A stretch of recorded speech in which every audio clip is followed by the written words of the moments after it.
আলহামদুলিল্লাহ, আজ আমরা পবিত্র আরবি হিজরি সনের প্রথম মাসের প্রথম জুমায় আমরা উপস্থিত হতে পেরেছি।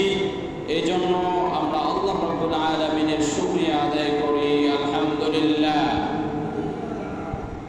এই হিজরি সনের প্রথম মাস হলো মুহররম মাস। কোন মাস? আমরা একটু আওয়াজ দিয়ে বলি, কোন মাস?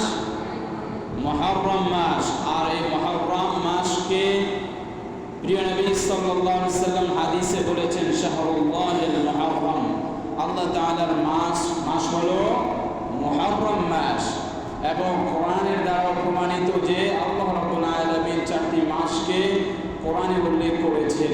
তার মধ্যে মুহররম, জিলকদ, জিলহজ, রমাদান, এই 4টি মাসকে আল্লাহ রাব্বুল আলামিন উল্লেখ করেছেন মানুষের জীবনকে পরিচালনা করার জন্য।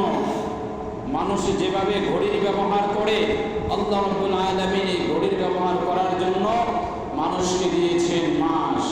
আর এই মাসগুলো আমাদের সময় থেকে, আমাদের জীবন থেকে চলে যাচ্ছে, কিন্তু আমরা বেখবর হয়ে আছি। আসলে এই মাসের অনেক শিক্ষা রয়েছে। শাহরুল্লাহিল মুহররম, এই শাহ আল্লাহ তাআলার মাস হিসেবে কেন চয়ন করা হয়েছে, এখানে অনেকগুলো কথা আছে। এর মধ্যে 10টি কথা উল্লেখযোগ্য, এই জন্য এটাকে আশুরা বলা হয়। আবার মুহররমের 10 তারিখের অনেকগুলো ঘটনা ঘটেছে, এই জন্য মুহররমের 10 অর্থাৎ 10 অনুযায়ী আশুরা আশারা শব্দের থেকে উৎপত্তি হয়েছে, অর্থাৎ 10 থেকে যেই কথার উৎপত্তি হয়েছে সেটা হলো আশুরা, যার শাব্দিক অর্থ হলো দশম বা 10। প্রিয় উপস্থিতি, সেই অনুযায়ী আল্লাহ রাব্বুল আলামিন এর যেই বাস্তবিক পক্ষে যে ঘটনাগুলো ঘটেছে, সেই ঘটনাগুলোর মধ্যে 10টি উল্লেখযোগ্য ঘটনা হচ্ছে। 1 নম্বরে আল্লাহ তাআলা এই দিন পৃথিবী সৃষ্টি করেছেন, তার ইচ্ছা এই দিনেই আবার কিয়ামত সংঘটিত হবে। আল্লাহু আকবার। প্রিয় উপস্থিতি, 2 নম্বর যে ঘটনা ঘটেছে, মানব জাতির পিতা হযরত আদম আলাইহিস সালাতু ওয়াস সালামকে এই দিন জান্নাত থেকে পৃথিবীতে পাঠানো হয়। আবার এই দিন আল্লাহ তাআলা আদম আলাইহিস সালাতু ওয়াস সালামের দোয়া কবুল করেন। এছাড়াও এই দিনে মানব জাতির মা হাওয়া আলাইহিস সালাতু ওয়াস সালামের সঙ্গে আরাফার ময়দানে পৃথিবীতে প্রথম সাক্ষাৎ হয় আদম আলাইহিস সালাতু ওয়াস সালাম এর। আল্লাহু আকবার। প্রিয় উপস্থিতি, 3 নম্বর যে ঘটনা ঘটেছে মুহররমের 10 তারিখে হযরত নূহ আলাইহিস সালাতু ওয়াস সালামের জাতির লোকেরা আল্লাহর নাফরমানি করে আসছিল। বারবার সতর্ক করার পরও তারা আহ্বানে সাড়া না দেয় আল্লাহর শাস্তি মহাপ্লাবনে নিপতিত হয়। দীর্ঘ প্লাবন শেষে মুহররমের 10 তারিখে তিনি নৌকা থেকে ঈমানদারদের নিয়ে পৃথিবীতে নেমে আসেন। বলুন সুবহানাল্লাহ। প্রিয় উপস্থিতি, 4 নম্বর যে ঘটনা, এই ঘটনা আমরা মনোযোগ দিয়ে সবাই শুনি। আল্লাহর নবী আইয়ুব আলাইহিস সালাতু ওয়াস সালাম 18 বছর কঠিন রোগে আক্রান্ত ছিলেন। তিনি এই দিনে মহান আল্লাহর রহমতে পূর্ণ সুস্থতা ও সুস্বাস্থ্য লাভ করেছিল। বলুন সুবহানাল্লাহ। যিনি এমন এক পরীক্ষার সম্মুখীন হয়েছিলেন, যার পরীক্ষা ছিল তার সমস্ত শরীরকে কিরায় খেয়ে ফেলেছিল, শুধু জিহ্বাটা বাকি ছিল। কেননা তিনি এই জিহ্বা দিয়ে আল্লাহ তাআলার জিকির করছিলেন, আল্লাহ আল্লাহ বলে ডাকছিলেন, লা ইলাহা ইল্লাল্লাহ এই কালেমার দাওয়াত দিচ্ছিলেন। তার ধৈর্যের পরীক্ষা আল্লাহ রাব্বুল আলামিন নিয়েছেন। এবং তিনি যখন পড়েছিলেন রব্বি আন্নী মাসানিয়াদ দুররু ওয়া আনতা আরহামুর রাহিমিন, হে আমার রব, তুমি আমাকে এই অসুস্থতা থেকে, এই মহামারী থেকে আমাকে তুমি হেফাজত করো। কেননা তুমি রহিম, তুমি সকল কিছুর উপরে ক্ষমতাবান, তুমি সকল কিছুর উপরে তুমি রহমত দান করো। সো আমার উপরে রহমত দান করো। তখন আইয়ুব আলাইহিস সালাতু ওয়াস সালাম কে আল্লাহ রাব্বুল আলামিন এই মুহররমের 10 তারিখে আল্লাহ রাব্বুল আলামিন তাকে কঠিন পীড়া থেকে হেফাজত ফরমাইলেন। বলুন সুবহানাল্লাহ। 6 নম্বর, আমরা 6 নম্বর কথাটা একটু মনোযোগ দিয়ে শুনি। হযরত ইউসুফ আলাইহিস সালাতু ওয়াস সালাম ছিলেন ইয়াকুব আলাইহিস সালাতু ওয়াস সালামের 12 সন্তানের একজন। 11 ভাই ষড়যন্ত্র করে তাকে কূপে ফেলে দেয়। মহান আল্লাহর অনুগ্রহে এক বণিক দল তাকে উদ্ধার করে। এরপর বণিক দলের প্রধান মিশরে গিয়ে তাকে কৃতদাস হিসেবে বিক্রি করে দেন। পরবর্তীতে তিনি প্রক্রিয়ায় তিনি দেশটির প্রধানমন্ত্রীর পদ লাভ করেন। আমরা সবাই ইতিহাস জানি। এরপরে 10 মুহররম দীর্ঘ 40 বছর পর তিনি পিতা আইয়ুব আলাইহিস সালাতু ওয়াস সালামের সঙ্গে সাক্ষাৎ করেন। বলুন সুবহানাল্লাহ, আল্লাহু আকবার। প্রিয় উপস্থিতি, 7 নম্বর যেই ঘটনা ঘটেছিল আল্লাহ তাআলার আরেক নবী হযরত ইউনূস আলাইহিস সালাতু ওয়াস সালাম, যার ঘটনা আমরা সবাই কম বেশি জানি। তিনি জাতির লোকদের প্রতি হতাশ হয়ে পড়েন। এরপর নদী অতিক্রম করে দেশ ছেড়ে চলে যেতে চান। প্রতিমধ্যে মাছ নদীতে পতিত হন, আর তখন তাকে একটি বড় মাছ গিলে ফেলে মাছের পেটে 40 দিন তিনি থেকেছেন। এরপর 10 মুহররম আল্লাহ রাব্বুল আলামিনের কাছে তিনি যেই দোয়া করেছিলেন, লা ইলাহা ইল্লা আনতা সুবহানাকা ইন্নী কুনতু মিনাজ জালিমিন, এই দোয়ার এই আল্লাহ রাব্বুল আলামিনকে যে ডাক দিয়েছিলেন, এই ডাকের কারণে আল্লাহ রাব্বুল আলামিন তাকে মাছের পেট থেকে উদ্ধার করে হেফাজত করেছেন। বলুন সুবহানাল্লাহ। প্রিয় উপস্থিতি, এরপরে আমরা সবাই তো জানি আল্লাহ রাব্বুল আলামিন বনি ইসরাঈলের জন্য এক নবী পাঠিয়েছিলেন, যাকে বলা হয় আল্লাহ রাব্বুল আলামিনের কাছে যিনি একজন জ্বলন্ত নবী হিসেবে প্রমাণিত, যার অনেক বড় ইতিহাস রয়েছে। এর মধ্যে বড় ইতিহাসের মধ্যে হলো তিনি আল্লাহর সাথে কথা বলতেন। অন্য কোনো নবীর সাথে আল্লাহ রাব্বুল আলামিন সরাসরি কথা বলেননি, কিন্তু মূসা কালিমাতুল্লাহি, আল্লাহ রাব্বুল আলামিন মূসার সাথে সরাসরি কি বলেছেন? কথা বলেছেন। এই 8 নম্বর যেই ঘটনা ঘটেছে, বনি ইসরাঈলের নবী হযরত মূসা আলাইহিস সালাতু ওয়াস সালাম তিনি ফেরাউনের জুলুম থেকে বাঁচতে সঙ্গী অনুসারী সহ অন্যত্র চলে যান। অর্থাৎ নীল নদ যখন পার হয়ে নিরাপদে পৌঁছে যান, আর অত্যাচারী ফেরাউন তার দলবল সহ নদীতে যখন নদীর পানি তো ছিল না, তখন রাস্তার মধ্যে যখন নদীর মাঝখানে এসে পৌঁছতো, আল্লাহ রাব্বুল আলামিন এই 10 মুহররম এই সময় ফেরাউনের বাহিনীকে নস্যাৎ করে মূসা আলাইহিস সালাতু ওয়াস সালামকে সারা বিশ্বের মধ্যে একজন নবী নয় শুধু, যাকে আল্লাহ রাব্বুল আলামিন আল্লাহ রাব্বুল আলামিন দুনিয়ার রাজত্ব দিয়ে দেন। বলুন সুবহানাল্লাহ। এরপরে 10 মুহররমের যে আরেকটি ঘটনা, 9 নম্বর ঘটনা হচ্ছে ঈসা আলাইহিস সালাতু ওয়াস সালাম, আমাদের নবী, শেষ নবী, আখেরি নবী হযরত মুহাম্মদুর রাসূলুল্লাহ সাল্লাল্লাহু আলাইহি ওয়াসাল্লাম এর আগের নবী ছিলেন হযরত ঈসা আলাইহিস সালাতু ওয়াস সালাম। তাকে তার জাতির লোকেরা হত্যা করার জন্য চেষ্টা করে। মুহররমের 10 তারিখে মহান আল্লাহ রাব্বুল আলামিন তাকে আসমানে উঠিয়ে নিয়ে যান। বলুন সুবহানাল্লাহ। তিনি আবার আমাদের নবী মুহাম্মদুর রাসূলুল্লাহ সাল্লাল্লাহু আলাইহি ওয়াসাল্লামের উম্মত হয়ে আমাদের মাঝে আসবেন, পৃথিবীতে আবার হককে প্রতিষ্ঠা করবেন, এবং ইসলামের ছায়াতলে সকল মানুষরা তখন এসে আল্লাহ তাআলার জমিনে আল্লাহ তাআলার দ্বীনকে প্রতিষ্ঠা করে বাস্তবায়ন করে সকল মানুষকে ইসলামের ছায়াতলে সমবেত করবেন। প্রিয় উপস্থিতি, 10 নম্বর একটি কাহিনী আমরা অনেকেই জানি। আজকে এই কাহিনীটাই শুধু নিয়ে এই ঘটনাটা নিয়েই মানুষ আলোচনা করে, এটা নিয়ে সবাই মত্ত থাকে, অথচ এর আগে যে 9টি ঘটনা আছে সেখান থেকে আমাদের অনেকগুলো শিক্ষা রয়েছে। প্রিয় উপস্থিতি, এই 10 নম্বর যেই কথা, যেই ঘটনা, সেটা হলো কারবালার মর্মান্তিক বিয়োগান্তক ঘটনা। মরহুম মুহররম মাসের 10 তারিখে আল্লাহ নবী সাল্লাল্লাহু আলাইহি সাল্লাম হযরত মুহাম্মদুর রাসূলুল্লাহ সাল্লাল্লাহু আলাইহি সাল্লামের প্রিয় নাতি হুসাইন রাদিয়াল্লাহু তাআলা কে কারবালা প্রান্তরে শাহাদাত বরণ করতে হয়। বলুন ইন্না লিল্লাহি ওয়া ইন্না ইলাইহি রাজিউন। প্রিয় উপস্থিতি, এই 10টির ঘটনার অববাহিকায় আমাদের এই মুহররম মাস, আজকে মুহররমের যে আশুরা শব্দের 10 শব্দের ঘটনা, কেউ কেউ বলেছেন এই 10টি বড় বড় ঘটনা ঘটেছে, সেই অনুযায়ী আশুরার পরিভাষা তৈরি হয়েছে। আবার কেউ বলেছেন না, মুহররমের 10 অর্থাৎ 10 তারিখ মুহররম মাসের আল্লাহ তাআলার মাস হলো মুহররম মাস, এবং 10 তারিখের যে রোজা রাখতেন হযরত মূসা আলাইহিস সালাতু ওয়াস সালাম সহ আমাদের নবী মুহাম্মদুর রাসূলুল্লাহ সাল্লাল্লাহু আলাইহি সাল্লাম আসার আগে মুহররম মাসের 10 তারিখে সবাই রোজা রাখতো।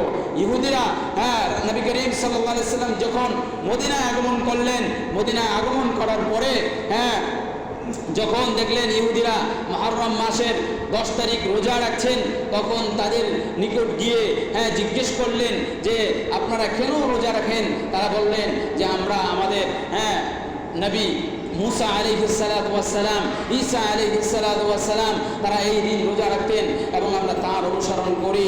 তখন কিছু কিছু সাহাবা আজমাইন রাসূল পাক সাল্লাল্লাহু আলাইহি সাল্লামকে বললেন যে এরা তো রোজা রাখছে, আমরা কি করব? রাসূল পাক সাল্লাল্লাহু আলাইহি সাল্লাম বললেন যে আমরাও রোজা রাখবো, তবে আমরা একটু খালিফুল মুশরিকিন, আমরা মুশরিকদের বিপরীত করব, আমরা আশুরার দিন রোজা রাখবো এবং এর আগের দিন অথবা পরের দিন রোজা রাখবো। এটা হলো আমাদের ইসলাম। এজন্য যারা মুশরিক মাজুসি তারা যদি অন্য কোন নবীর ধর্ম অনুসরণ করে তাদের মতো হওয়া যাবে না। দেখেন খালিফুল মুশরিকিন রাসূল পাক সাল্লাল্লাহু আলাইহি সাল্লাম বলেছেন যে মুশরিকরা যে কাজটা সত্য মেনে করে সেই কাজটা যদি সত্যই হয়ে থাকে তাহলে তাদের মতো করা যাবে না, সাথে এটার সাথে আরো একটা সত্যতা অ্যাড করতে হবে যাতে করে মুশরিকদের দলে আমরা চলে না যাই। এজন্য আশুরার এই দিন রোজা রাখা একটা মুবাহ কাজ। আমাদের নবী করিম সাল্লাল্লাহু আলাইহি সাল্লামের উপরে যখন ইয়া আইয়ুহাল্লাযীনা আমানু কুতিবা আলাইকুমুস সিয়াম যখন এই আয়াত নাজিল হলো, তখন আমাদের নবী করিম সাল্লাল্লাহু আলাইহি সাল্লামের যত উম্মত, এই উম্মতের উপরে সকলের উপরে রমজান মাসের 1 মাসের রোজা ফরজ হয়েছে। আর এর আগের নবীদের প্রতি ছিল একদিন খালি আশুরার দিন, আর আল্লাহ রাব্বুল আলামিন আমাদেরকে দিয়েছেন 1 মাস। এই 1 মাস দেওয়ার কারণ কি? আদম আলাইহিস সালাতু ওয়াস সালামের সময় তো তার উম্মতেরা 1000 বছর সময় বয়স পেতেন, কেউ 400 বছর, 600 বছর, 500 বছর এরকম বয়স পাইতেন। নূহ আলাইহিস সালাতু ওয়াস সালাম যিনি 950 বছর জীবিত ছিলেন, তাদের অনেক বয়স হয়েছে। কিন্তু আমাদের এই শেষ নবী আখির নবী সাল্লাল্লাহু আলাইহি সাল্লামের যারা উম্মত হবেন তাদের বয়স হবে 60, 70, 80, সর্বোচ্চ 100, 120। অর্থাৎ কেউ 60 হবে, কেউ 60-এর অধিক অর্থাৎ দ্বিগুণ হবে, এর বেশি হবে না। এজন্য আল্লাহ রাব্বুল আলামিন আমাদেরকে একটি মাস দিয়েছেন, যেই মাসের নাম হলো মুবারক মাস রমাদানুল করিম।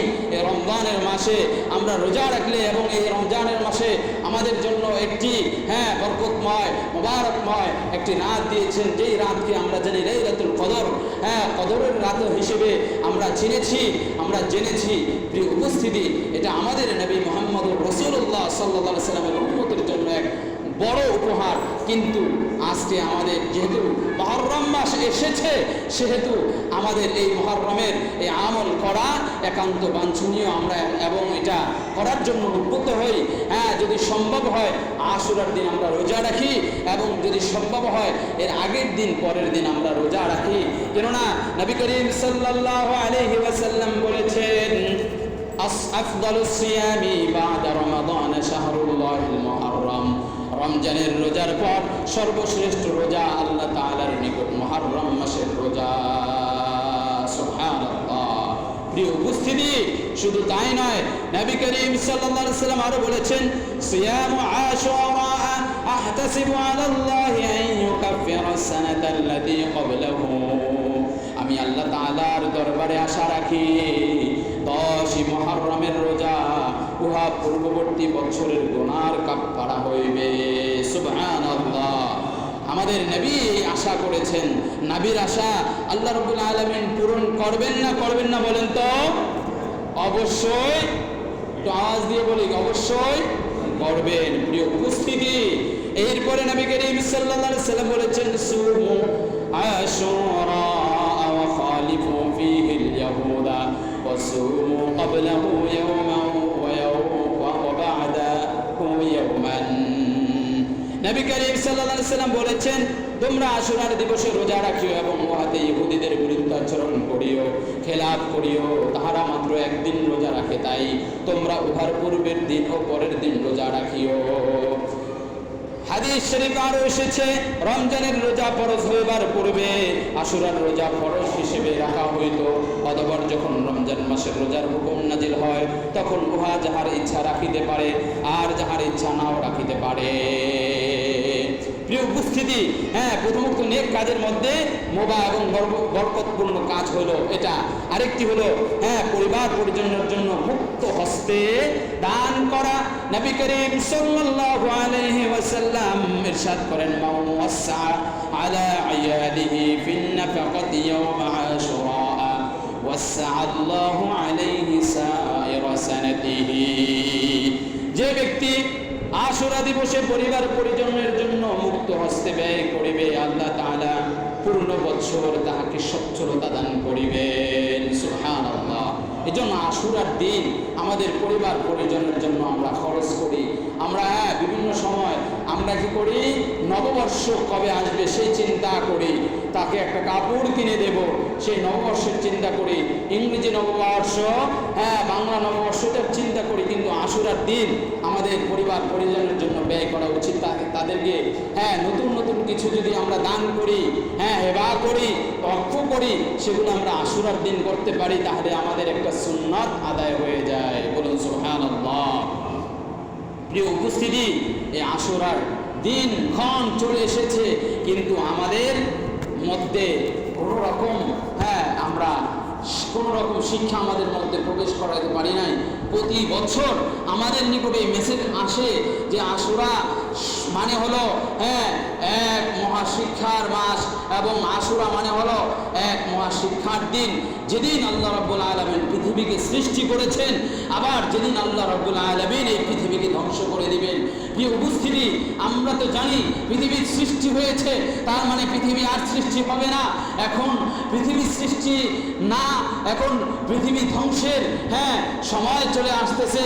তার মানে আজকে আশুরার 6 তারিখ, এই যে সন্ধ্যা চলে আসবে, তখন 7 তারিখ চলে আসবে, এরপরে 3 দিন পরে আশুরার 10 দিন অর্থাৎ মুহররম মাসের 10 তারিখ চলে আসবে।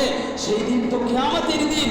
3 দিন পরে যদি কিয়ামত হয়, আমরা যদি জানি আমাদের এই এখন যে বেঁচে আছি 3 দিন পরে আমার মৃত্যু হবে, তাহলে আমি আমার ছেলেকে ডাকবো, আমি আমার মেয়েকে ডাকবো, আমি আমার আত্মীয় স্বজনকে ডাকবো, ডেকে ডেকে আমি কোথায় সম্পদ রেখেছি, আমি কোথায় কি রেখেছি, সেগুলো বলতে থাকবো। কিন্তু আশুরার শিক্ষা হলো কিয়ামত তো এই দিন সংগঠিত হবে, যে মুহররম মাস এসেছে, মুহররম মাসের 10 তারিখ সামনে চলে আসতেছে, এই দিন তো কিয়ামত আসবে। এই দিনে আমি ইমানদার হতে পারলাম কিনা, আমাকে মৃত্যুর সময় কালেমা পড়ানোর জন্য হুজুর নিয়ে আসা হয়, আমি যদি জানি যে আমার কতক্ষণ পরে মৃত্যু হবে, আমি তো কালেমা পড়া শুরু করে দিব, আমি তো সেজদার মধ্যে চলে যাব, যে আমার মৃত্যুটা যেন সেজদায় হয়। আমি তো কাবা শরীফে যদি জানি যে আগামী জিলহজ মাসের আমার 15 তারিখে বা 10 তারিখে জিলহজ মাসের মধ্যে আমার কি হবে, আমার জিলহজ মাসের মধ্যে আমার মৃত্যু হবে, এটা যদি আমি জানি, যদি এটা আমার যদি পূর্ব জ্ঞানে চলে আসে, আল্লাহ যদি আমাকে এই জ্ঞান দেয়, তাহলে আমি তো মক্কার ভিতরে যে বসে থাকবো। কিন্তু আমি কখনো চিন্তা করি না যে আমার সামনে আসতেছে, আমার সামনে মৃত্যু, আমার সামনে আল্লাহ তাআলার কাছে দাঁড়াতে হবে, আমার সামনে যে কোনো সময় আমার মৃত্যু চলে আসতে পারে। আমি কি করে এখনো ঘুমন্ত অবস্থায় আছি, কি করে এখনো আমার ইমানকে আমি সতেজ করতে পারি না, আমার ইমানকে আমি খাঁটি করতে পারি না। আখলিস দীনাকা ইয়াকফিকাল আমালুল কলিল। আপনি যত বড় আমলদারি হন না কেন, আপনার আমলের মধ্যে যদি ইখলাস না থাকে, ওই আমলের কোনো মূল্য, সবাই বলেন মূল্য।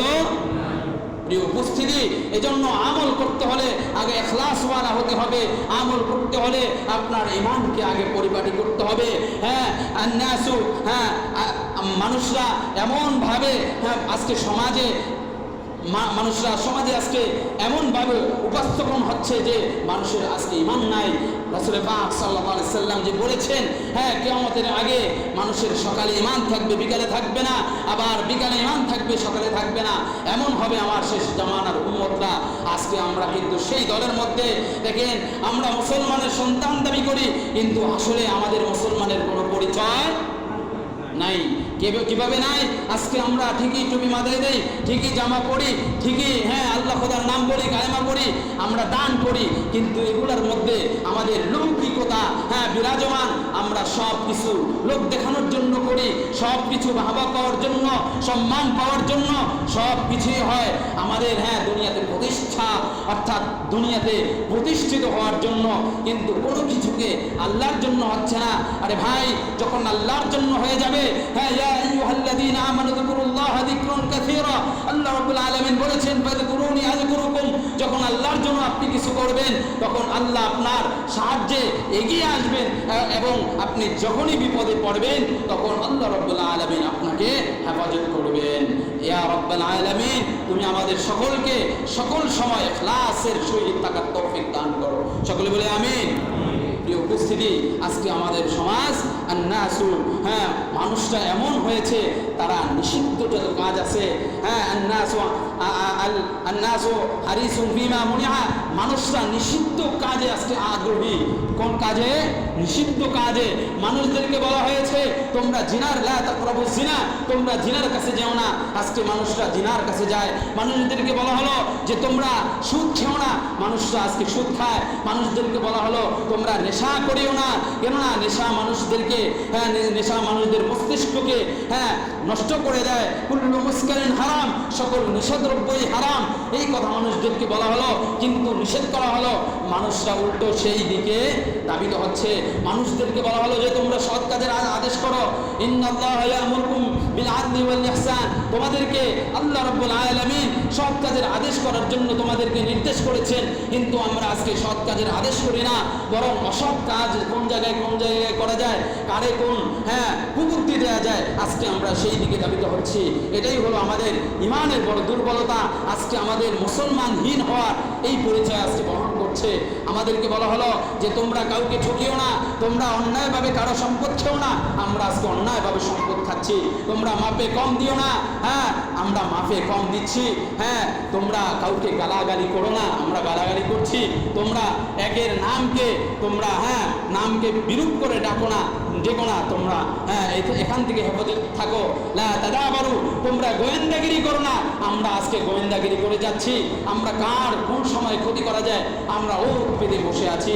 হ্যাঁ, বলা হলো যে তোমরা সালাম দাও, তোমরা সালামে কালামে চলো। আজকে আমরা পৃষ্ঠ প্রদর্শন করে যাই। শত্রুকে দেখলে আমরা মনে হয় এমন কাউকে দেখলাম যে এ আমাকে জাহান্নামে নিয়ে যাবে, এরকম মনে হয়। আমরা তাকে সালাম তো দেবার, হ্যাঁ, আমাদের তো সালাম দেওয়ার কোনো, হ্যাঁ, উপযোগী হয় না। আমরা বরং তার যত শত্রুতা আছে করি। প্রিয় উপস্থিতি, এগুলো হলো আমাদের মুসলমানহীন হওয়ার পরিচয়। এজন্য, হ্যাঁ, আন্নাসু হারিসুন ফিমা মুনিআ, মানুষরা নিষিদ্ধ কাজে আগ্রহী। আজকে সমাজে কিভাবে শান্তি আসবে, কিভাবে শান্তি প্রতিষ্ঠা হবে? প্রিয় উপস্থিতি, আমরা শুনেছিলাম একজন, হ্যাঁ, শিল্পী গাইছিলেন, হ্যাঁ, আল্লাহ আমার রব, আল্লাহ আমার সব। তার নাম কবি নজরুল ইসলাম। এই নজরুল ইসলামকে যখন এই যে রবি ঠাকুর বলল যে তুমি রাখিয়াছ চুল, নজরুল তুমি রাখিয়াছ চুল, তুমি করেছো বড় ভুল, তখন একদল, হ্যাঁ, মানুষরা, মুসলমান মানুষরা ওই কবির, হ্যাঁ, ওই খ্রিস্টান, ওই হিন্দু কবির, হ্যাঁ, যিনি মুশরিক কবির কথা, হ্যাঁ, গ্রহণ করে কবি নজরুলকে গালি দিতেছিল। আজকেও আমাদের সমাজে যদি কোনো শিল্পী কোনো গান গায় বা কোনো কবিতা রচনা করে, মুসলিম শিল্পী রচনা করে, আজকে আমরা তার উপরে কলম ধরি, কিন্তু আমাদের মধ্যে যে কত গাফিলতি আছে আমরা সে চিন্তাই করি না। আমাদের এক শিল্পী গিয়েছিলেন, হ্যাঁ, কি বলেছে তোমার পীর, কি বলেছে আকাবির, হ্যাঁ, কোরআন হাদিস বুঝে তুমি পড়ো, জানো। এই কথার কারণে আমাদের সমাজের একদল লোকেরা, হ্যাঁ, উত্তেজিত হয়ে গেছে যে আমার পীরের নামে বলেছে, আমার আকাবিরের নামে বলেছে, অথচ আমাদের পীররা, আকাবিররা আজকে কোন দিকে চালাচ্ছে এগুলাই আমরা বুঝতেছি না।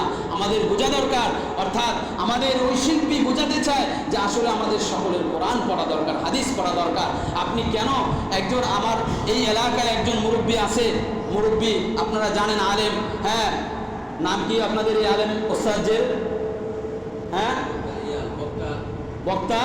বক্তা হুজুর নামে আপনারা, হ্যাঁ, চিনেন সবাই। হুজুরের নাম কি? হোসেন। হ্যাঁ, আমাদের মাওলানা হোসেন সাহেব, উনি অনেক আগে আমাদের এখানে অনেক দিন থেকে জীবিত আছেন এখনো। হ্যাঁ তার কাছে যাইলে আপনি একটা ভালো সমাধান পান, আপনি তার কাছে যাইবেন। কিন্তু আপনি কোরআন হাদিস পড়েন না, আপনি যুগের পর যুগ হ্যাঁ আপনি হুজুরের উপরে ছেড়ে দিয়েছেন। হুজুর যদি হ্যাঁ কবর জিয়ারত করে আমার বাবার হ্যাঁ নাজাত হয়ে যাবে, এটা কিন্তু বাস্তবিক পক্ষে না। হুজুর আপনার হ্যাঁ বাবার জন্য দোয়া করতে পারে, এই দোয়া কবুল হতে পারে নাও হতে পারে, কিন্তু আপনাকে কোরআন হাদিস পড়তে হবে। আপনার জীবনকে সাজাতে হলে কোরআন হাদিসকে আপনাকে আঁকড়ে ধরতে হবে। আজকে আমাদের ছেলে সন্তানরা কোরআন হাদিস পারে না।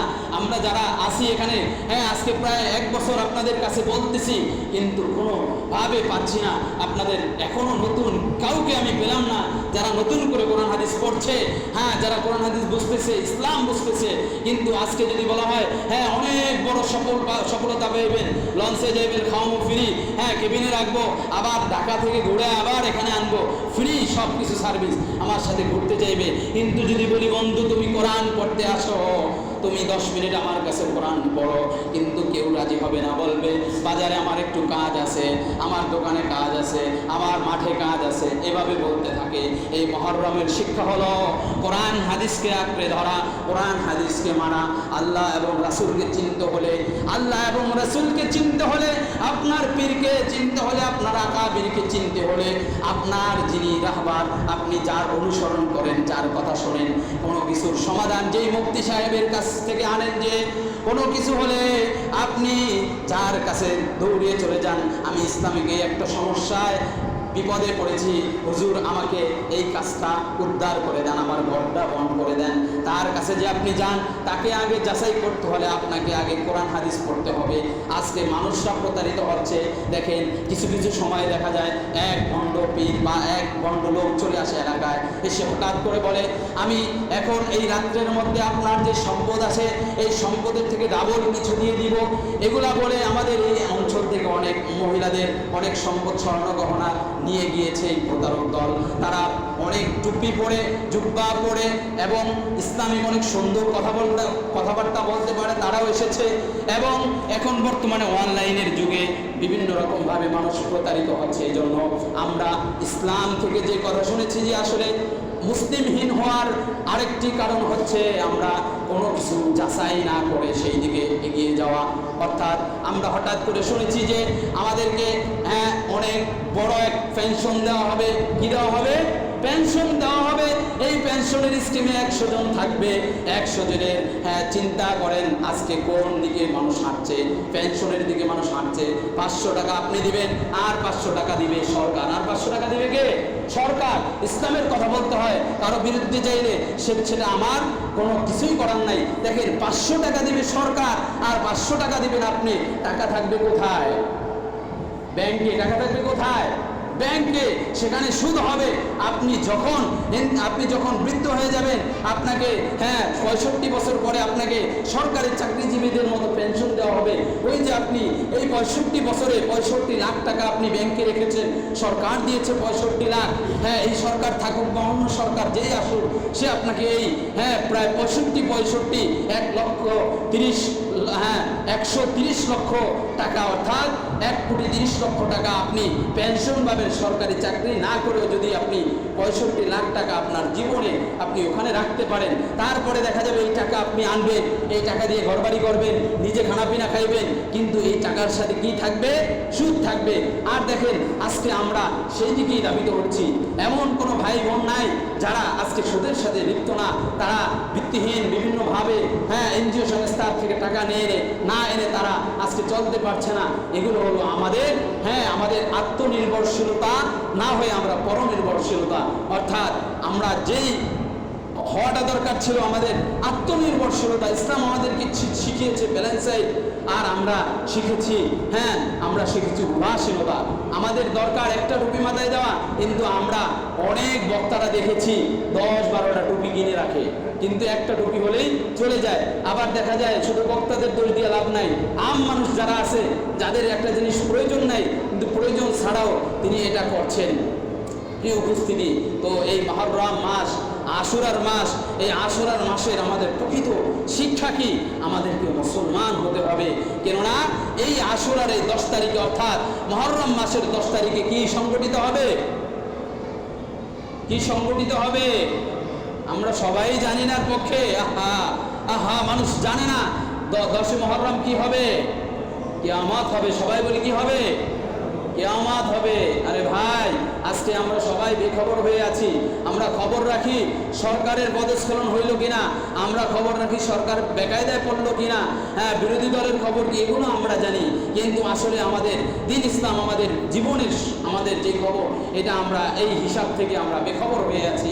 আমরা টিভিতে খবর নেই ঘূর্ণিঝড় হলো কিনা, আমরা বিভিন্নভাবে খবর নেই যে আগামী মহামারী কোনটা, কোন রোগ আসে, কোন রোগ আমাদেরকে আবার হানা দেয়। আমরা সেগুলা আজকে আমরা জেনেছি যে রাসেলস ভাইপার এক সাপের নাম, এক আতঙ্কের নাম, যেই সাপের গুজবে আজকে মানুষরা সাপ দেখলেই দৌড়িয়ে পালিয়ে যায়। আসলে আমরা কি আমাদের এই জীবনে সাপ কম দেখেছি বলেন?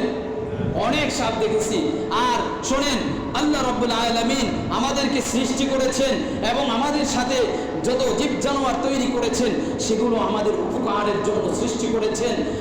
আল্লাহ রাব্বুল আলামিন বিষাক্ত প্রাণী পৃথিবীতে ছেড়ে দিয়েছেন, কিন্তু আমাদেরকে আবার সেখান থেকে বাঁচার জন্য দোয়াও শিখিয়ে দিয়েছেন। বিশ্বনবী সাল্লাল্লাহু আলাইহি সাল্লাম বলেছেন যে 3 বার যদি সকালে, 3 বার এবং সন্ধ্যায় 3 বার যে ব্যক্তি দোয়া পড়ে, আল্লাহ রাব্বুল আলামিন তাকে সকল প্রকার সাপ বিচ্ছু, সকল প্রকার ক্ষতিমূলক যত জন্তু আছে সমস্ত জন্তু থেকে আল্লাহ তাআলা হেফাজত ফরমাইবেন। সেই দোয়াটি হলো আউযু বিকালিমাতিল্লাহি তাম্মাতি মিন শাররি মা খালাক। আপনারা একটু পড়েন, আউযু বিল্লাহি কালিমাতিল্লাহি তাম্মাতি মিন শাররি মা খালাক। বাংলায় আমরা পড়ি, হে আল্লাহ, আমরা আপনার কাছে আশ্রয় চাই সমস্ত সৃষ্টি জগতের মধ্যে যত খারাপ প্রাণী আছে এই থেকে। আমিন ইয়া রাব্বাল আলামিন। প্রিয় উপস্থিতি, তাহলে এই দোয়া যদি আমরা 3 বার, সকালে 3 বার, সন্ধ্যায় 3 বার যদি পড়ি, তাহলে আল্লাহ রাব্বুল আলামিন সমস্ত রাসেলস ভাইপার আমাদেরকে কামড়াতে পারবে না, আমাদেরকে আল্লাহ রাব্বুল আলামিন প্রোটেক্ট দিবেন। কারণ আমরা আশ্রয় চাইছি কার কাছে? আল্লাহর কাছে। আউযু বিকালিমাতিল্লাহি তাম্মাতি মিন শাররি মা খালাক। সৃষ্টি জগতের মধ্যে যত অনিষ্টকারী প্রাণী আছে সমস্ত প্রাণী থেকে আমরা এক আল্লাহর কাছে আশ্রয় চাই। তাহলে প্রিয় উপস্থিতি, আমরা আরো অনেক কিছুই জানি না।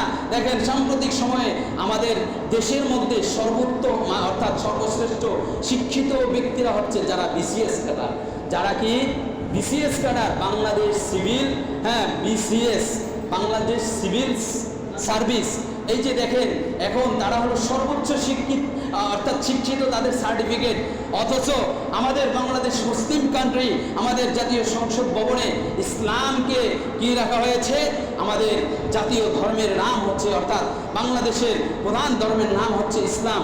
সেই অনুযায়ী যারা কোরআনকে শিক্ষা করেছে, কোরআনকে হেফজ করেছে এবং কোরআনের তাফসীর করেছে, তাদেরকে বলা হতো, তাদেরকে সর্বময় পরিচয় করানো দরকার হলো যে এরা সবচেয়ে বড় শিক্ষিত এবং এরা সবচেয়ে বড় পিএইচডি করা। কিন্তু আজকে তাদেরকে বলা হয় না, পিএইচডি বলা হয় তাদেরকে যারা বিসিএস করে, তাদের সম্পর্কেও যে বিসিএস এর মধ্যে দুর্নীতি ঢুকে গেছে, সমস্ত পরীক্ষার প্রশ্ন আউট হয়ে গিয়েছে। প্রিয় উপস্থিতি, এই কথাগুলো এই জন্য বলছি যে ওই যে আউটকারী ব্যক্তি, তিনি যখন তাকে ধরা হলো যে আপনি এত বছর প্রশ্ন আউট করলেন, এই আউট করার পরে এত টাকা অর্জন করলেন, এই টাকা আপনি কি করলেন? এত বাড়ি গাড়ি, আপনি ওই টাকাকে কি করছেন? উনি বলল, ওই টাকাকে আমি আল্লাহর রাস্তে দান করে দিছি। বলুন নাউজুবিল্লাহ। লা সাদাকাতুম মিন গুলুল। আপনাদেরকে আরো শুনিয়েছি যে অন্যায়ভাবে সম্পদ কামাই করে সেটা আল্লাহর রাস্তায় আপনি দিয়েছেন, আবার মুখ ফুলিয়ে বলতেছেন, তার মানে গুনার অবস্থা হচ্ছে। আবার অনেকে তাকে নিয়ে ফেসবুকে স্ট্যাটাস করে। আমরা কাউকে নিয়ে স্ট্যাটাস করব না, কারণ মানুষকে যে ব্যক্তি ক্ষমা করতে পারে, আল্লাহ রাব্বুল আলামিন তাকে ক্ষমা করতে পারে। সে ব্যক্তি অন্যায় করেছে, তার বিচার হবে আল্লাহর দরবারে, কিন্তু আমরা তাকে নিয়ে কোনো প্রোটোকল করব না। একটু আগেই তো আলোচনা শুনছিলাম যে মুসলমান হওয়ার এটাও একটা শর্ত, যে কোনো মুসলমান ব্যক্তি অন্যায় করেছে, এই অন্যায়কে নিয়ে ট্রোল করা যাবে না।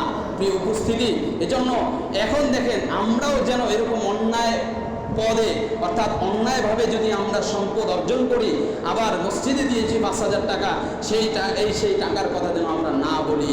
বললে ইসলামের সাথে ঠাট্টা করা হয়। ইসলামের সাথে যে ব্যক্তি ঠাট্টা করে তার কি ঈমান থাকে বলেন? তার ঈমান থাকে না, সে বেঈমান হয়ে যায়। এজন্যই শুরুতেই বলেছিলাম যে আশুরার 10টি যেই ঘটনা আছে, এই ঘটনা আমাদেরকে যে শিক্ষা দেয়, সেই শিক্ষার মধ্যে আজকে আমরা অনেক নিচে চলে গিয়েছি। আমাদের কিয়ামতের কথা মনে পড়ে না, মৃত্যুর কথা মনে পড়ে না, আমাদের মনে পড়ে শুধু আনন্দ আহ্লাদ। কোথায় জমি কিনবো, কারে বিয়ে করাবো, ছেলে কোথায় পড়বে, আমি কি খাবো, বিকালে বাজার কি করব, এই চিন্তা আমাদের, শুধু এই চিন্তা। হাত্তা যুরতুমুল মাকাবির, কবরে যাওয়া পর্যন্ত এই চিন্তা। আল্লাহ রাব্বুল আলামিন আমাদের সকলকে আশুরার যে ঘটনার থেকে আমরা যে শিক্ষা অর্জন করেছি, এই শিক্ষা অর্জন করে এবং আমাদের সামনে যে কিয়ামত আছে, কিয়ামতকে সর্বদা স্মরণ করে আমাদের বাকিটা জীবন মুসলমানি জিন্দেগির মধ্যে কাটানোর তৌফিক দান করুন। সকলে বলে আমিন। ওয়া আখিরু দাওয়ানা আনিল হামদুলিল্লাহি রাব্বিল আলামিন। যাদের সুন্নত বাকি আছে, আমরা 4 রাকাত ক্বাবলাল জুমা সুন্নত আদায় করে নিই।